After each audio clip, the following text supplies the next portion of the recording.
पहले जो मूवमेंट चली थी 9 मार्च को, उस वक्त मैं पाकिस्तान बार काउंसिल का वाइस चेयरमैन था। बहुत बड़ी बॉडी है और वाइस चेयरमैन उसका ऑल इन ऑल होता है। और उसके बाद जो मूवमेंट किसी भी लिहाज से जो है बिल्कुल कमज़ोर पड़ गई थी, उसके बाद मैं सुप्रीम कोर्ट बार का प्रेसिडेंट हुआ।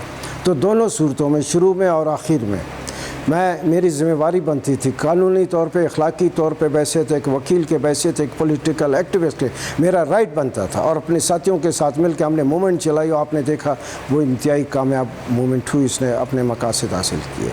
मैं किसी ओहदे पे हूँ या नहीं, इस वक्त मैं प्रेसिडेंट हूँ या नहीं, वाइस चेयरमैन हूँ नहीं, जैसे कि एक पॉलिटिकल एक्टिविस्ट के और जैसे कि एक बार पॉलिटिक्स के एक बहुत ही एक्टिविस्ट के मेरा पहले भी फ़र्ज़ बनता था, आज भी मेरा फ़र्ज़ बना। आप यकीनन देखेंगे इस दफ़ा जो मूवमेंट चलने वाली है, और अगर ये रेफरेंस को टेकअप किया गया और हमारे तमाम रिएक्शन के बावजूद, हमारे तमाम रिस्पॉन्सेस के बावजूद अगर इसको टेकअप किया गया तो यकीनन तहरीक चलेगी और आपको ये अली अहमद कुर्द सबसे आगे नज़र आएगा।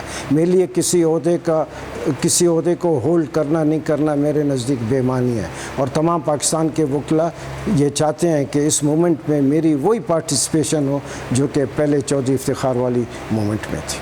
हम ये समझते हैं कि ये बददियानती की बुनियाद पे मेला फीडे बेस्ड ये रेफरेंस है। ये काजी फैज़ ईसा के ख़िलाफ़ सिर्फ चंद महीने पहले जब साकिब निसार इस मुल्क में सुप्रीम कोर्ट का जब चीफ जस्टिस था, उसने एक रेफरेंस जो कि 2 साल 3 साल पुरानी एक रेफरेंस थी, उसको हरीडली जो है उसको जो है टेकअप किया। और जब उस पर वकीलों का एक प्रेशर पड़ा कि ये बिल्कुल आप एक पर्पज़ से के साथ, एक डिज़ाइन के साथ, एक मकसद के तहत आप इस रेफरेंस को टेकअप कर रहे हैं, लिहाजा हम आप जो भी कर रहे हैं गलत कर रहे हैं, इसमें मेला फीट है। तो हमारा जो रिएक्शन था, वकला का जो रिएक्शन था, उसके बलबूते में आपने देखा कि वो फौरी तौर पे वो जो रेफरेंस था वो डिस्पोज ऑफ हुआ और ख़त्म हुआ। मैं नहीं, सारे पाकिस्तान के वकील ये समझते हैं कि काजी फैज़ ईसा के ख़िलाफ़ कोई डिज़ाइन है, कोई टारगेटेड एक मकसद है।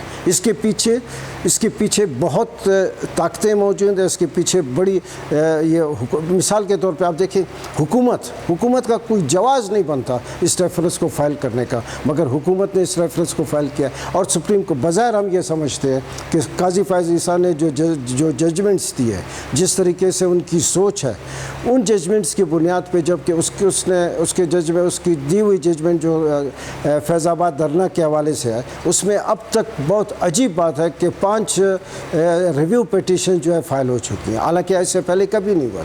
तो हम लोग ये समझते हैं कि उनके ख़िलाफ़ ये सारा टारगेटेड एक मकसद है जिसको हम किसी सूरत में पूरा होने नहीं देंगे।